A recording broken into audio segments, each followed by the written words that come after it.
Franchement, qui aurait cru qu'arrêter le sucre pouvait te retourner le cerveau? Non, mais vraiment, on parle pas d'une drogue dure, pas d'alcool, pas de cigarettes, juste du sucre. Celui qu'on met machinalement dans le café du matin, celui des croissants encore tièdes à la boulangerie, celui des desserts du dimanche en famille.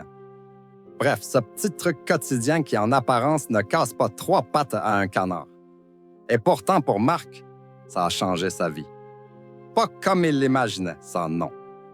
Marc, c'est pas un type extravagant, à quarantaine bien tassée, parisien de banlieue, 2 enfants, boulot dans une boîte d'informatique, pas spécialement sportif, mais pas en mauvais état non plus. C'est pas le genre de gars qui prend toujours une formule menu à midi avec un petit dessert parce que sinon ça fait pas complet. Le café de l'après-midi, toujours avec 2 sucres, et puis le soir, devant la télé, une petite glace ou une compote sucrée, histoire de finir la journée. Normal, quoi. Enfin, normal pour beaucoup d'entre nous. Un soir, il était affalé sur le canapé, téléphone à la main. Comme souvent, il scrollait sur YouTube, tu sais, c'est ce moment où tu passes d'une vidéo de cuisine à une vidéo de musculation sans trop savoir pourquoi. Et là, il tombe sur ce défi. 90 jours sans sucre. Titre accrocheur, musique un peu dramatique. Le genre de truc où un type avant-après montre son ventre plat et son grand sourire. Marc a rigolé. Il a même dit tout haut, comme s'il parlait à lui-même. Allez, vas-y, encore un qui veut vendre un programme miracle. Mais la vidéo tourne et quelque chose l'accroche. Pas le côté perte de poids, non. C'était un passage où un gars racontait qu'il avait retrouvé une énergie qu'il n'avait pas ressentie depuis des années. Une clarté dans sa tête. Comme si le brouillard disparaissait. Et ça lui a parlé. Parce que Marc, depuis quelque temps, il vivait dans le brouillard. Tu sais, cette fatigue qui colle, ce manque d'envie, cette irritabilité qu'on met toujours sur le compte du stress, des embouteillages, du boulot. Alors il s'est dit, pourquoi pas de pub à acheter, pas de régime miracle à payer, juste essayer, pour voir. Sa femme, quand il lui a annoncé, a levé un sourcil. Quoi, toi? Arrêter le sucre? Mais tu tiendras pas 3 jours. Les enfants, eux, j'en ai rigolé. Papa sans chocolat, même pas en rêve. Ça l'a piqué. Tu sais, ce petit défi d'ego. Prouver qu'il en est capable. Alors il a annoncé, presque solennellement, comme si c'était un serment. À partir de demain, terminé. Plus de sucre pendant 90 jours. Vous allez voir. Le lendemain matin, il est allé chercher sa baguette à la boulangerie, comme d'habitude. Sauf que cette fois, il a résisté au pain au chocolat qui lui faisait de l'œil derrière la vitrine. Non, pas aujourd'hui. Pas pendant 90 jours. À la pharmacie du quartier, en passant chercher un sirop pour ses enfants, il a senti la tentation des bonbons colorés au comptoir. Mais non, il a tenu. Ce qu'il ne savait pas encore, c'est que la vraie difficulté n'allait pas être dans les mains, ni dans l'estomac, mais dans la tête, dans l'humeur. Et ça, personne ne l'avait prévenu. Vous voulez savoir la suite? Restez, parce que ce qui arrive ensuite, vous n'êtes pas prêt à l'entendre. Au début, franchement, Marc était fier de lui. Le premier matin, il a pris son café sans sucre. Et là, comment dire ça, lui a fait l'effet d'un coup de poing. Amer, rugueux, presque agressif. Il a grimacé, mais il a tenu bon. C'est une question d'habitude, il s'est dit. Il s'est préparé un petit-déj différent. Une pomme, quelques noix, un yaourt nature, sans sucre ajouté, bien sûr. Ça changeait du pain beurre confiture qu'il aimait tant. Mais il était motivé, tellement motivé qu'il en parlait à tout le monde. Au bureau, en salle de pause, il a annoncé son défi. Ses collègues l'ont regardé comme si c'était un exploit. Ah ouais, carrément. Moi déjà, une journée sans chocolat, j'explose. T'as pas peur de craquer? Marc lui bombe le torse. Non, c'est dans la tête, je tiendrai. Et effectivement, pendant les premières scarmutas, il se sent invincible, comme un sportif qui démarre un marathon. L'énergie du début, l'euphorie. Il poste même une petite story sur son téléphone. Jour 2, passe de sucre. Facile. Sauf que très vite, son corps commence à protester. Le troisième jour, ça pique. Vraiment, des maux de tête comme s'il avait la gueule de bois.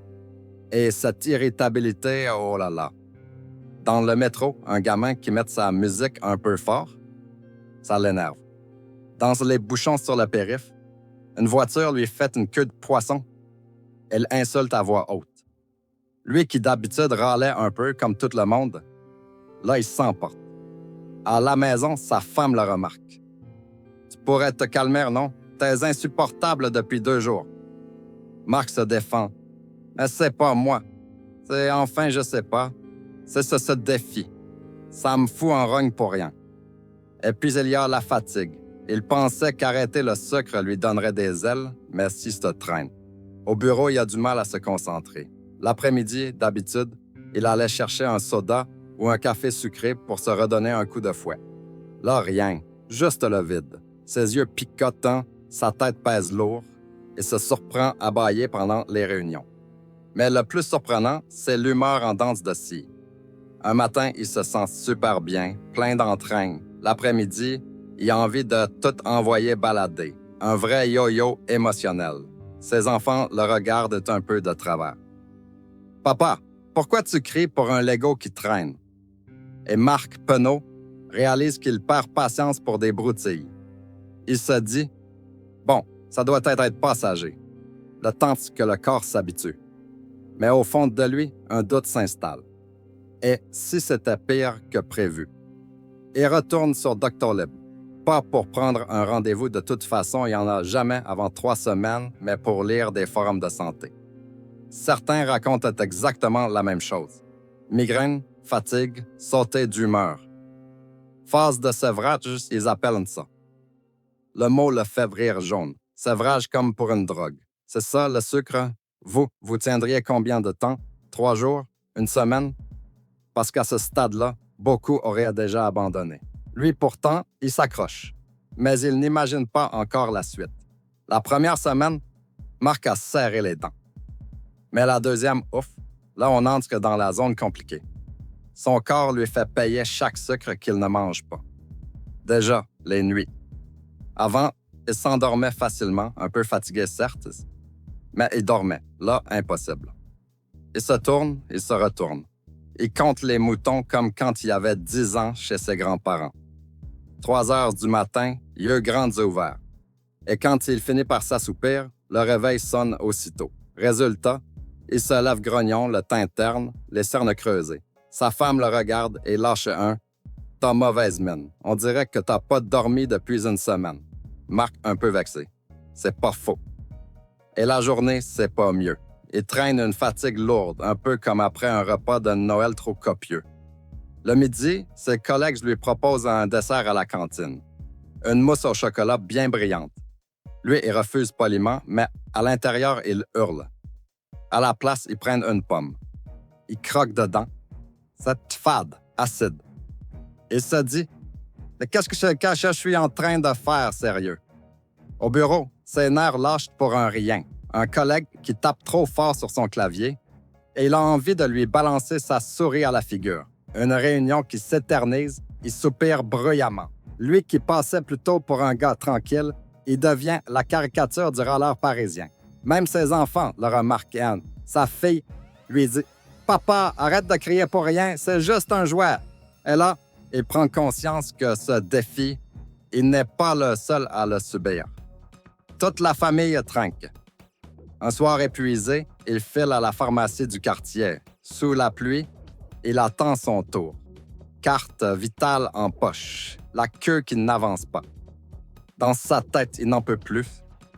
Quand enfin il passe au comptoir, il demande timidement « Vous auriez quelque chose pour la fatigue, ou je sais pas, du magnésium? » La pharmacienne, la cinquantaine, lunettes au bout du nez, lui demande pourquoi. Il hésite, puis il lâche. « J'ai arrêté le sucre, ça me flingue. » Elle le regarde, un peu amusée, un peu intriguée. « Le sucre? Vous voulez dire complètement? » « Oui, 90 jours sans. » Elle sourit comme si elle venait de croiser un marathonien pieds nus sur le périphérique. « Eh bien, bon courage, parce que le corps, Il aime bien son petit sucre. Normal que ça secoue. Il repart avec sa boîte de magnésium, un peu rassuré, mais aussi un peu perdu. Parce qu'au fond, il s'attendait à se sentir mieux, pas pire. Il pensait que son défi ferait de lui une machine pleine d'énergie. Et là, il est irritable, fatigué, insupportable. Dans le métro, en rentrant, il observe les pubs. Des affiches géantes pour des sodas, des glaces, des viennoiseries, partout du sucre. Il se sent encerclé, piégé. Comment tu veux que les gens arrêtent avec ça? Se dit-il. Et puis une question le taraude. Est-ce que ça vaut vraiment le coup de continuer? Parce qu'entre perdre un peu de ventre mais devenir invivable, ou rester comme avant, mais plus sympa avec les autres, le choix est pas si évident. Mais Marc est têtu et se dit qu'il a déjà tenu 2 semaines. Alors il continue, sans savoir que le plus dur reste à venir. 30 jours, un mois complet. Marc aurait presque envie de se décerner une médaille. Lui qui, quelques semaines plus tôt, ne survivait pas à une réunion sans son café sucré, y a tenu. Pas une canette, pas un croissant, pas un yaourt parfumé. Rien. Son appli de suivi sur le téléphone affiche un joli 30,90. Il fait défiler l'écran comme on contemple un trophée. Mais derrière cette fierté, il y a un malaise grandissant. Parce que si son ventre commence à s'affiner, si ses chemises ferment sans se tirer, sa tête, elle, c'est une autre histoire. Le matin, il part au bureau avec une sorte de carapace. Dans le métro bondé, il serre les poings et respire fort. Un sac qui lui cogne la jambe, et c'est la moutarde qui monte. La veille encore, il s'était emporté contre un voisin qui lui avait grillé la priorité sur le parking. Pas son genre, d'habitude. Là, il avait baissé sa vitre et crié comme un furieux. Même lui, après coup, il s'était demandé « Mais c'est qui ce type? C'est moi ça? » À la maison, l'ambiance se dégrade. Un soir, sa fille laisse traîner ses chaussures dans le salon. 3 fois rien. Mais Marc explose. Il crie, tape du pied, fait un scandale. Sa femme le fixe. Glacial. « T'étais pas comme ça avant. C'est quoi ton problème? » Lui, rouge, tente de se calmer. C'est ce défi. Je sais pas. Je me contrôle plus. Silence autour de la table. Son fils baisse les yeux, sa fille se met à pleurer. Marc se sent minable. Tout ça pourquoi? Pour un défi qu'il s'est imposé tout seul. Il s'enferme dans la salle de bain et s'observe dans le miroir. Teint terne, regard fatigué, mâchoire serrée. Il se demande s'il est en train de devenir fou. Au bureau, c'est pas mieux. Ses collègues commencent à se méfier. L'un d'eux, en plaisantant, lâche. « Marc, on dirait que t'es en pleine crise de manque. T'as pensé à t'inscrire aux Anonymes du sucre? » Rires autour de la table. Marc esquisse un sourire, mais à l'intérieur, il est blessé. Parce que, quelque part, c'est vrai. Il se sent prisonnier de son défi, comme un coureur enfermé dans sa propre course. Alors, il cherche des explications. Le soir, en rentrant, il tape sur Google. Effet Sarah Sucre humeur. Il lit des témoignages de gens qui racontent exactement ce qu'ils vivent. Saute d'humeur, irritabilité, fatigue nerveuse. Certains disent que ça passe après quelques semaines. D'autres affirment que ça dure des mois. Marc soupire, ferme son ordi. Super, je suis pas au bout. Mais malgré tout, il ne lâche pas. Parce qu'il y a cette petite voix intérieure qui lui répète « T'as déjà tenu 30 jours.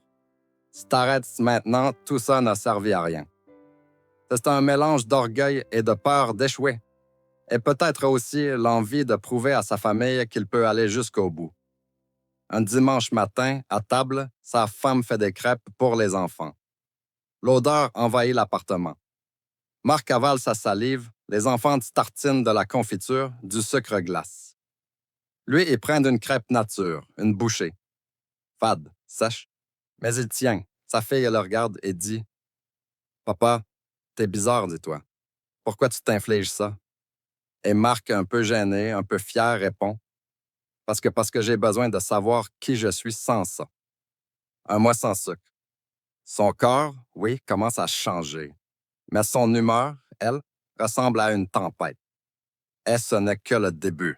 À 45 jours, Marc se dit qu'il a déjà fait la moitié. Normalement, il devrait être content, fier même. Mais en réalité, il n'a jamais été aussi bas. Physiquement, oui, ça va. Ses pantalons flottent un peu. Ses joues, se sont affinées. Mais dans sa tête, c'est la tempête. Comme s'il avait perdu un carburant essentiel. Avant, quand il rentrait fatigué du boulot, il y avait toujours ce petit rituel. Une glace devant la télé, un carré de chocolat avec un café, un biscuit piqué dans la boîte des enfants. Des petits plaisirs, quoi. Maintenant, plus rien, et ça se ressent. Le soir, il s'assoit dans le canapé, télé allumée. Mais le cœur n'y est pas. Les programmes lui paraissent dans le vide. Les journées longues. Elle se surprend même à avoir les larmes aux yeux sans raison. Ça l'inquiète. Parce que Marc, d'habitude, c'est pas un émotif. Il peut être râleur, oui, comme tout le monde. Mais pas du genre à pleurer. Là, c'est comme si ses nerfs avaient lâché. Une nuit, il se lève incapable de dormir. Il erre dans le salon, tombe sur une vieille boîte en fer dans laquelle sa grand-mère rangeait des biscuits, vides depuis longtemps. Et là, d'un coup, ça lui revient. Les goûters du mercredi chez elle, avec le chocolat chaud et les petits bords encore croquants. Sa grand-mère qui lui disait toujours « Mange, ça te fera du bien ». Rien que d'y penser, il y a un pincement au cœur. Le sucre, ce n'était pas seulement une question de goût, c'était aussi de la tendresse, de l'affection. Comme si, en arrêtant, il avait aussi coupé un lien affectif. Le lendemain, il en parle à sa femme, un peu gêné. « Tu sais, je crois que le sucre, c'est pas juste une habitude. C'est lié à plein de souvenirs. Ma grand-mère, mes goûters d'enfance, ça me manque. » Elle le regarde, un peu surprise. Ben oui, normal. On a tous grandi avec ça. C'est pas qu'une question de calories, c'est une histoire de famille, de culture, et elle n'a pas tort. En France, difficile d'imaginer une fête sans gâteau, un repas sans dessert. Même au boulot, combien de fois on célèbre un anniversaire avec une tarte ou une boîte de chouquettes? Marc réalise qu'en coupant le sucre, il s'est aussi coupé d'une partie de la convivialité. Un jour, à la pause café, ses collègues dégustent des chouquettes. L'odeur sucrée flotte dans l'air. Marc, lui, croque une amande. Il sourit jaune. L'un d'eux lui tend le sachet. « Allez, juste une, ça compte pas. » Marc secoue la tête. « Non, je peux pas. » Et au fond, ça lui fait mal. Non pas ce temps de résister, mais d'avoir l'impression d'être à l'écart, comme un gamin puni. Alors, s'il se pose la question, est-ce que ça vaut le coup? Est-ce qu'il n'est pas en train de se priver de quelque chose d'essentiel à sa joie de vivre? Et toi, tu crois quoi? Est-ce que le sucre, c'est juste un aliment ou un vrai lien affectif? 45 jours. Et Marc n'a jamais été aussi triste. Mais paradoxalement, il sent aussi qu'il touche à quelque chose de profond. Comme si derrière ce manque, il y avait une vérité à découvrir. Et ce qu'il va découvrir ensuite va totalement changer sa perception. Au bout de 2 mois, Marc se rend compte d'un truc qu'il n'avait pas anticipé. Lui qui vivait dans un brouillard permanent, oscillant entre fringales, coups de barre et excitation passagère, se sent maintenant plus clair. Comme si son cerveau fonctionnait sur une autre fréquence. Le matin, quand il se lève, il n'a plus de besoin urgent de café sucré pour démarrer. Il se prépare un thé nature, respire profondément, et il sent son esprit étonnamment vif. Ses pensées sont plus nettes, plus rapides. Au bureau, il surprend même ses collègues.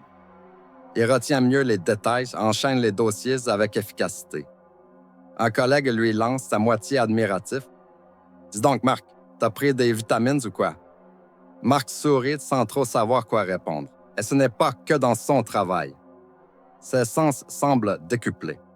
Une simple pomme lui paraît avoir 1000 nuances de goût. L'odeur du café qui flotte dans l'air du matin lui semble plus intense. Le chant des oiseaux, en ouvrant sa fenêtre, lui donne des frissons. Il découvre des plaisirs minuscules qu'il n'avait jamais pris le temps d'apprécier. Mais cette clarté a un prix. Parce qu'en même temps, Marc devient hypersensible. Un film triste à la télé. Et il se met à pleurer sans retenue. Une remarque un peu sèche de son patron et il rentre chez lui démoli pour la journée. Comme si, sans le sucre, il n'avait plus de filtre. Avant, un gâteau ou un chocolat lui servait de bouclier, un tampon émotionnel. Maintenant, tout lui arrive de plein fouet. Un soir, il sort marcher seul. Dans la rue, il croise une boulangerie encore ouverte.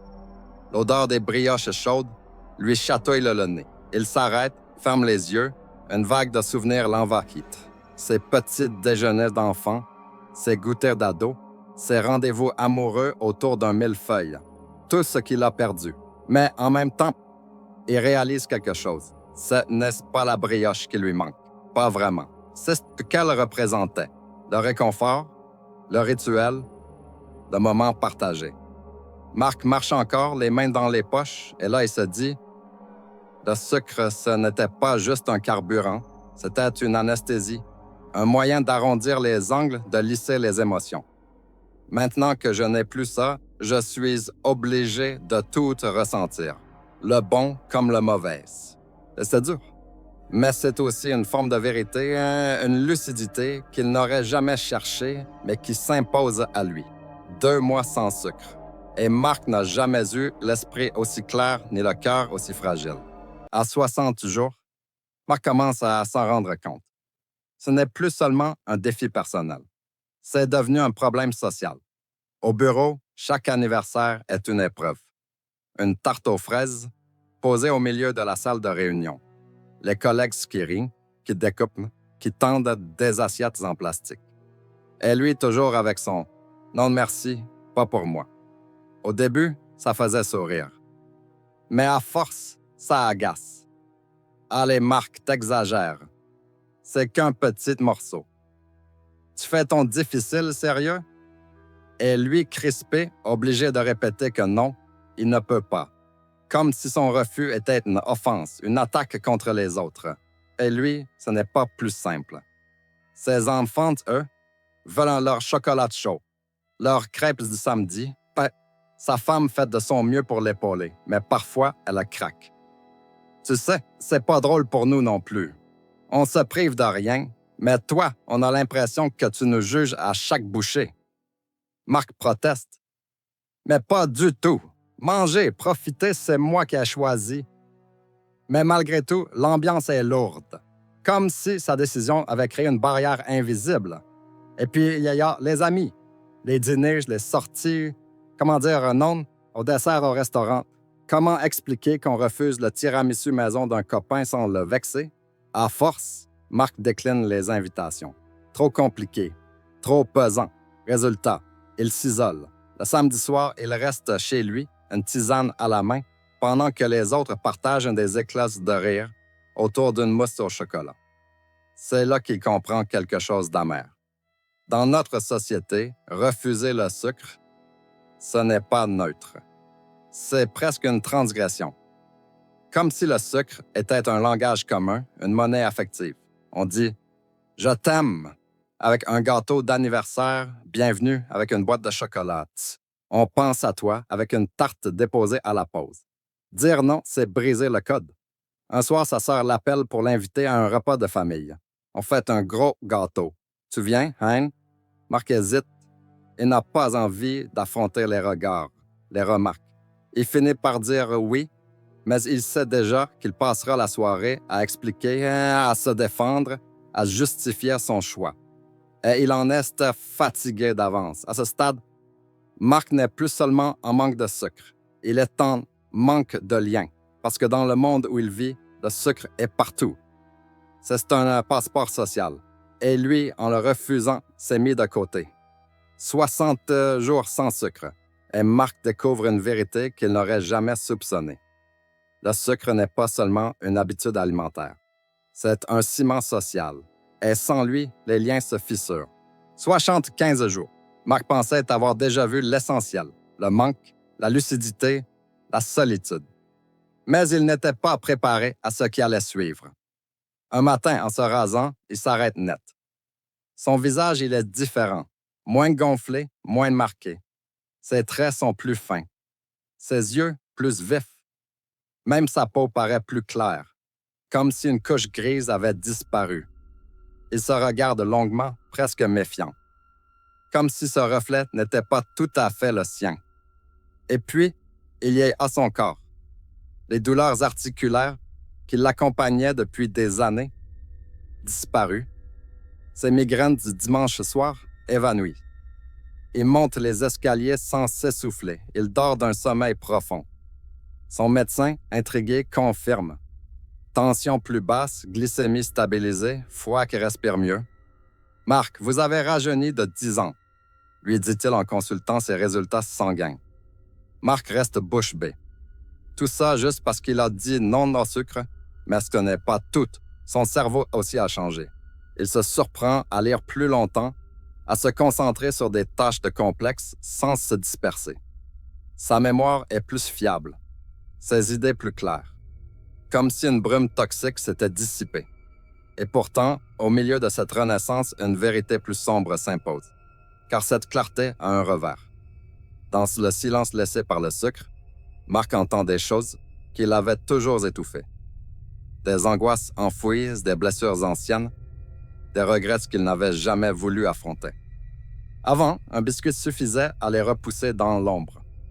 Maintenant, il n'a plus d'écran, il doit les regarder en face. Un soir, assis dans son salon, plongé dans la pénombre, il se surprend à repenser à son père, cet homme qui, lui aussi, avait toujours un paquet de bonbons dans la poche. Un homme parti trop tôt, rongé par le diabète et les complications. Marc comprend alors quelque chose d'essentiel. Ce qu'il croyait être un simple défi alimentaire était en réalité une confrontation intime avec son héritage, avec sa propre fragilité. 75 jours sans sucre. Son corps parle, enfin. Il dit la vérité. Débarrassé du poison doux, il respire, il renaît. Mais il révèle aussi ce que le sucre masquait. La peur, la tristesse, la solitude. Marc comprend alors que son expérience n'a jamais été qu'une question de santé. C'était un voyage. Une traversée brutale entre manque et lucidité, entre isolement et renaissance. Un apprentissage cruel mais précieux. Et au fond, il se dit une chose, la plus étrange peut-être. Ce n'est pas qu'il ne veut plus jamais de sucre. C'est qu'il ne pourra plus jamais le voir comme avant. 90 jours. 3 mois sans sucre, Marc s'assoit dans sa cuisine, une tasse de café noir entre les mains. Devant lui, un petit morceau de gâteau, posé comme une provocation silencieuse. Il le regarde longuement. 3 mois plus tôt, il l'aurait englouti sans réfléchir. Un automatisme. Aujourd'hui, c'est différent. Ce n'est plus un simple dessert, c'est un symbole. Parce qu'en réalité, Marc sait désormais que le sucre ne se limite pas à une question de goût. C'est une drogue douce, un langage social, une armure contre l'angoisse. C'est un héritage culturel, une habitude familiale, un réflexe profondément ancré. Dire non, c'est s'arracher à tout ça. Dire oui, c'est accepter de replonger. Alors il ferme les yeux, inspire et comprend qu'il n'a plus besoin de se définir par un jamais ou un toujours. Ce que son corps lui a appris, ce que son esprit lui a murmuré pendant ces mois de privation, c'est que la liberté n'est pas dans l'interdiction. Elle est dans la conscience. Le sucre ne le possède plus, c'est lui qui décide. En se levant de table, Marc sourit. Peut-être qu'il mangera ce gâteau demain. Peut-être jamais. Mais ça n'a plus d'importance, parce qu'il a gagné quelque chose de bien plus grand qu'une bataille contre une substance.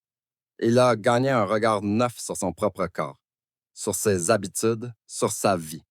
Et ça, aucune douceur au monde ne pourra jamais l'effacer.